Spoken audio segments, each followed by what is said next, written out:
young and dynamic visionary Chief Minister of Meghalaya, my dear friend Conrad ji, Deputy Chief Minister of Meghalaya Sdar ji, Secretary Civil Aviation Wallam ji, Chief Secretary of Meghalaya, Joint Secretaries Ministry of Civil Aviation Asangba ji, and all the other dignitaries on the dais, members of the Airport Authority of India, members from the industry, and also all the wonderful people that are here, including the students. What a wonderful morning here in Meghalaya. This is the first time I'm here, especially in Meghalaya and also in the Northeast. And the moment I woke up and I saw the breathtaking landscape, I am totally in awe with the beauty of this state and especially Meghalaya. I now realize why it is called the Meghalaya, the abode of the clouds, looking at the beautiful landscape that is in front of me. So I would like to thank the Honorable Chief Minister of Meghalaya who has made this a possibility here to have the seaplane demonstration here in the beautiful Umyam Lake. And this demonstration of seaplane operations is not only a technological milestone for us, but a tribute to the vision of connecting India in a new and innovative way. I am reminded of the Prime Minister's first journey in the seaplane in the year 2020, when he has made an inspiring journey from the majestic Statue of Unity in Kevadia to the Ahmedabad. That wasn't just a symbolic flight, it was a powerful message across the country that we stand for unity along with accessibility, demonstrating the potential of seaplanes to bridge hard-to-reach destinations and elevate regional tourism. The Prime Minister's journey from Statue of Unity sparked enthusiasm amongst industry leaders and also the state governments. And it underscored the importance of bold initiatives to make aviation more accessible, efficient, and more people-centric. And it is an endeavor that brings the spirit of Udan scheme to greater heights. And today, as we take the seaplane operations from here in Meghalaya, we witness the unity of purpose between the center and Meghalaya under the leadership of my dear friend Conrad Sangmaji. Just as the Statue of Unity stands as a symbol of national pride, the collaboration between the central government and Meghalaya is a testament of how unity and cooperation can transform the country and the state. Together we are creating a pathway for pioneering seaplane industry that will unlock economic potential, boost tourism, and connect communities across India like never before. And I am confident that the stage that we have set today is going to thrive the seaplane network across the Northeast and across the nation together. Despite the initial challenges, like our Joint Secretary has mentioned, there were some initial challenges like since the initial launch of seaplanes. But with the particular change in the guidelines that we have done today and taking a very flexible and pragmatic approach to ensure the continued growth of seaplanes, we believe that we are going to see something spectacular happening in the coming years. Drawing inspiration from the success of NSOP operations for helicopters and small aircrafts under the RCS Udan scheme, we at the Civil Aviation Ministry launched comprehensive seaplane guidelines on the 22nd August of this year. And these guidelines prioritize the safety and security of operations and define the responsibilities of all the stakeholders that are involved, ensuring a seamless and efficient seaplane operations across the nation. I would say that the adoption of non-scheduled operator permit framework for seaplanes is a significant step forward in the government's commitment for enhancing regional connectivity in the country. And the extension of the viability gap funding under the RCS to seaplane operations would provide the initial support which is very much required for the seaplane operations. The regulatory framework for seaplane operations, which was established in 2008, was long due for a review, which has now been completed with the guidelines based on industry demands, promoting the ease of doing business. 6 watered aerodromes being developed under RCS Udan with 36 new seaplane routes have also been awarded. And I have to tell that today we are doing another round of Udan, especially for the seaplane network, which is going to open up new impossible locations that have to be connected to the air connectivity. Udan 5.4 has also been launched, which was specifically focusing on seaplanes before. Now we are doing the Udan 5.5 also for seaplanes. And there will be no need for license for the water aerodromes, which was initially a great challenge for us to build these water aerodromes. And the commercial pilot license holders can now directly obtain seaplane ratings that will allow them to fly seaplanes altogether. And I believe it goes without saying that these guidelines, along with seamless integrating seaplane operations into aviation's landscape, would also lead to creation of jobs in supporting the regional economy. I want to make seaplanes a symbol of country's economic growth, innovation, and commitment to inclusive development. And for that, we all need to collaborate together, and other states need to come forward, just like Meghalaya, to align with the commitment of establishing multimodal connectivity in the country. And you look at the advantage that the seaplane brings today, and you compare it with the traditional airports that we have. When you want to build an airport in the country, it needs up to the tune of 1,000 acres or more to have a proper airport. And there are many locations in the country where people aspire to be connected through the aviation, but there is a challenge of building the airport. Now, wherever these challenges are there, now we can still bring the air connectivity to that region if there is a good water body. And it can be a dam, it can be a reservoir, it can be a river, it can be the coast, it can be any kind of water body that is 200 meters long, and then we can land the seaplane there and provide them the seaplane connectivity. And India's coastline, which is 7,517 kilometers long, offers a wide opportunity for running the seaplane network along with the lakes of the country.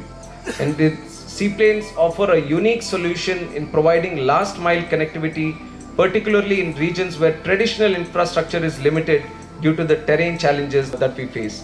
And seaplanes can offer direct routes, reducing dependency on long road travel and bringing remote populations closer to urban amenities, healthcare, and also educational facilities. Unlike airports, seaplanes require very minimal infrastructure, just a water runway and a docking area, and this is far more affordable and easier to implement, making seaplanes a more economically viable option for expanding air connectivity across the region. And seaplanes typically fly at a lower altitudes, which reduce congestion also in the commercial airspace, and that also is with lower operation costs. And seaplanes can provide access to flood affected areas, coastal or isolated areas, making them invaluable for emergency relief operations. And in times of natural disasters, they can deliver aid and also evacuate people from areas where road or rail transport can be a challenge. For communities far from coastal hubs, seaplanes offer a unique opportunity to bridge the gap of connectivity. They can be used to transport cargo, mail, and other essential logistical networks. And for communities, this is going to be a great opportunity for them to connect to the rest of the country. And if I talk about Meghalaya, the seaplane routes have the power to revitalize the tourism in the state. And I like to quote my leader and Chief Minister of Andhra Pradesh, Nara Chandrababu Naidu, who famously says that we have all seen socialism, communism, humanism, and many other isms throughout our history. But the only ism that is going to survive and take the future is going to be tourism. So we all need to enhance the tourism in the country.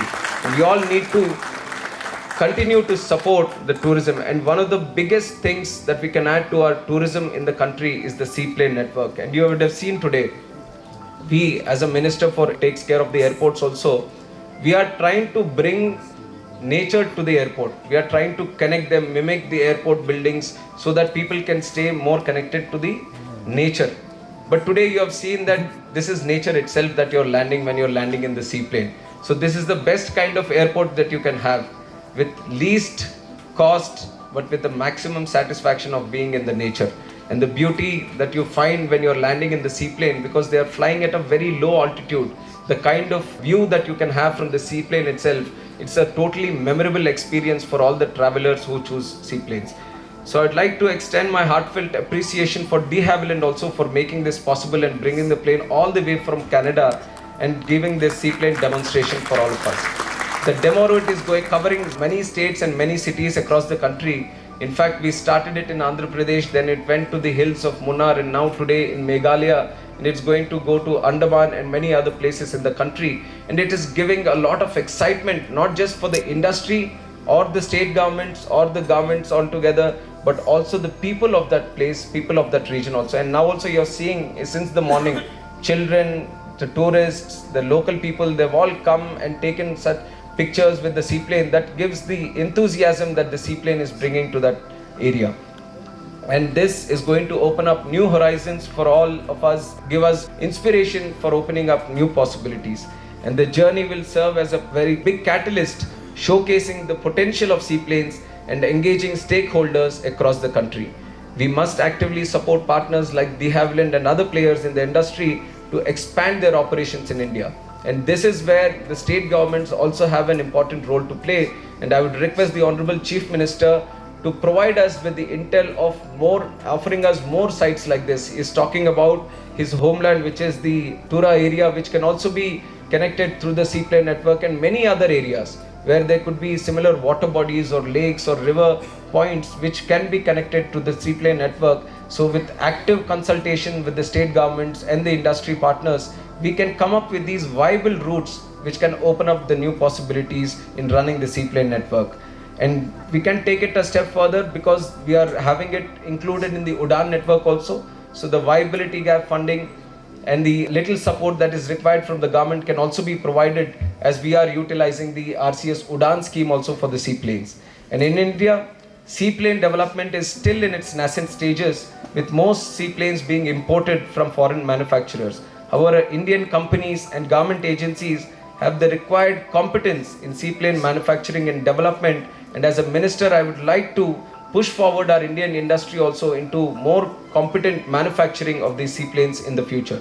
And leading manufacturer of aircraft in India, just like the HAL, has the capability to develop and manufacture seaplanes in the country. And Mahindra Aerospace, involved in the production of general aviation aircraft, with their experience in aircraft design and production, they can potentially collaborate with foreign seaplane manufacturers for having these seaplane manufacturing in the country itself. And as we embark in this journey, it is instructive to look at countries that have successfully integrated seaplanes in their transport ecosystems. And one such example that we can take here is the example of Maldives. Maldives, it would be as big as probably, if you combine all the islands, maybe some medium-sized state of our country. And if you look at the number of seaplanes operating there, there are more than 110 seaplanes. Just one country operating totally on one sector, which is tourism sector, they are operating up to 110. And how many such lakes are there in India like this, where you can have the opportunity of running seaplanes? And in fact, if you start in Delhi, it takes you probably 3 hours to reach Guwahati on the plane. And from Guwahati, if you have a seaplane connectivity to the Umayam Lake, then it will probably take you 15 to 20 minutes. So in 3.5 hours from the capital city of Delhi, you are in the rich beauty landscape of Meghalaya in the Umayam Lake. And if you start in Delhi by road, imagine how far you would get. You would not get more far than 50 or 100 kilometers with the traffic in the city. So you have, look at the potential that the seaplane operations and the air connectivity is offering to the people of this country. Now Meghalaya is such a place that people not in the northeast or in the country should come and visit this place. With the kind of setting that Meghalaya has, I believe that people from across the world have to come and visit this place. That is the potential that this place has. And how do you make it possible? By improving the connectivity, by creating the confidence that the connectivity is so strong in the place. And that is what we believe that the seaplane network is going to bring to the tourism industry, to the logistics industry, to the air connectivity of this great nation. And if you look at just like Maldives in Canada also, there is a strong seaplane network. There are more than 5 lakh passengers just traveling on the seaplanes itself every year. So if you compare your countries like Maldives and Canada, you will imagine the potential that the country has today. And we need to move in that direction. We need to give boost to the seaplane operations. Governments have to come together. Industry has to come together. We have to collaboratively work that so that in the future we have successful operations of seaplanes in this country. And India has more than 1300 islands. And we are blessed with one of the largest water river systems in the country, with Ganges, with Brahmaputra, with Godavari, Krishna, Narmada. So many river systems are there in the country which offer us with these water aerodrome network. And also large lakes. Dal Lake, the Umayam Lake is there right in front of us. There is Vembanad Lake in Kerala. Lothak Lake in Manipur, and many other lakes which can offer us these kind of sites. And also major airports. So one of the best things about the seaplane, especially from the de Havilland, is that it is an amphibian plane. It can land both on the land, in the water, on the rocks, in the ice. So it's the possibilities of using this plane is multiple, unlimited number of possibilities are there. So the kind of, it's up to our imagination on where you want to take off and where you want to land. So with combining all the strengths that we have today, it is very important for us to definitely make this a successful journey for the country, because the kind of benefit it is going to do to the economy, to the tourism, to the job creation, to the economic growth of the country is tremendous. So we consider this to be a very powerful link in the civil aviation industry. And once again, we would like to thank the government of Meghalaya who has come forward in assisting us to boost the seaplane operations in the country, and we wish them the very best in the future also. We are going to continuously assure our support, and I would like to tell another link between me and Conrad ji. Our fathers have been together in the parliament at one point of time. They were both MPs, and his father, Senior Sangma ji, was the Speaker of the House in Lok Sabha, and my father at that time was the Union Minister for Rural Development. They worked together, and it's a great honor for me to come as the Union Minister again to the state of Meghalaya while he is serving as the Chief Minister here.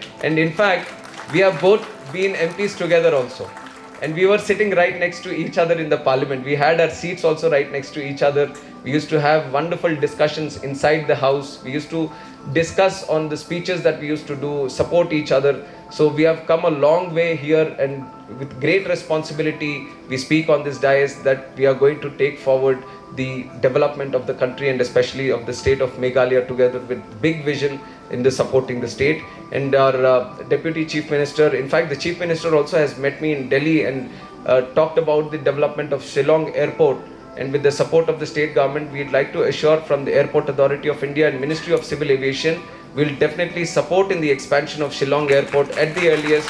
We believe that there is a lot of potential still for the operations from the Shillong Airport in terms of connectivity, in getting more bigger planes also into the state. So definitely we are going to move forward in that. And also the Tura Airport, where they want to start the 19-seater. One big addition that we can do is the seaplane connectivity from anywhere in the nearby region, and also in giving proper connectivity to the Tura Airport. We are definitely going to support from the Ministry of Civil Aviation. And with these words, I would like to end the speech. Thank you very much for the wonderful opportunity.